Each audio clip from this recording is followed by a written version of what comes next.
আসসালামু আলাইকুম। গুগল ক্রোমের এই ভয়ঙ্কর পারমিশন অফ করে রাখেন, নাহলে কিন্তু যে কোনো সময় আপনার জিমেল অ্যাকাউন্ট হ্যাক হয়ে যেতে পারে, আপনার সকল ইনফরমেশন চুরি হয়ে যেতে পারে। কারণ এখানে দেখেন স্পষ্টভাবেই কিন্তু লেখা আছে, থার্ড পার্টি আমরা যখন অ্যাপসগুলো ইনস্টল করি তখন কিন্তু অটোমেটিকলি আমাদের জিমেলটা সেখানে সাইন আপ হয়ে যায়, তখন কিন্তু আমরা থার্ড পার্টি অ্যাপসগুলো ব্যবহার করতে পারি। বাট এই থার্ড পার্টি অ্যাপসগুলো কিন্তু যে কোনো সময় আপনার ইনফরমেশন চুরি করে নিতে পারে। এর জন্য কিন্তু আপনাকে অবশ্যই এটাকে অফ করে রাখতে হবে। কীভাবে অফ করে রাখবেন এটা আমি আপনাদেরকে দেখাই দিতেছি।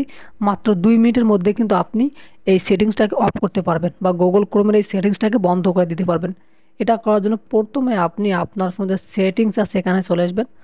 আসার পর নিচের দিকে দেখেন লেখা আছে গুগল নামে একটি অপশন পাবেন, এর উপর ক্লিক করবেন। ক্লিক করার পর এখানে দেখেন লেখা আছে অল সার্ভিস, এখানে ক্লিক করবেন। ক্লিক করার পর নিচের দিকে আসবেন।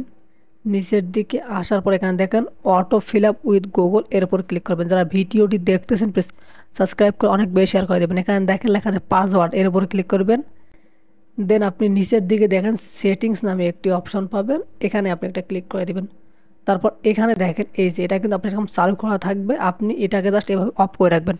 এটা আপনার চালু করা থাকবে, আপনি অবশ্যই অফ করে রাখবেন। তাহলে কিন্তু থার্ড পার্টি যখন কোনো অ্যাপস ইনস্টল করবেন তখন অটোমেটিকলি আপনার জিমেলটা সেখানে সাইন ইন হবে না, আপনাকে জিমেল দিতে হবে, পাসওয়ার্ড দিতে হবে। সেক্ষেত্রে কিন্তু আপনার কোনো সমস্যা হবে না, আপনার অ্যাকাউন্টটা সেফ থাকবে। যদি ভিডিওটি ভালো লেগে থাকে তাহলে প্লিজ সাবস্ক্রাইব করে অনেক বেশি শেয়ার করে দেবেন। ধন্যবাদ সবাইকে।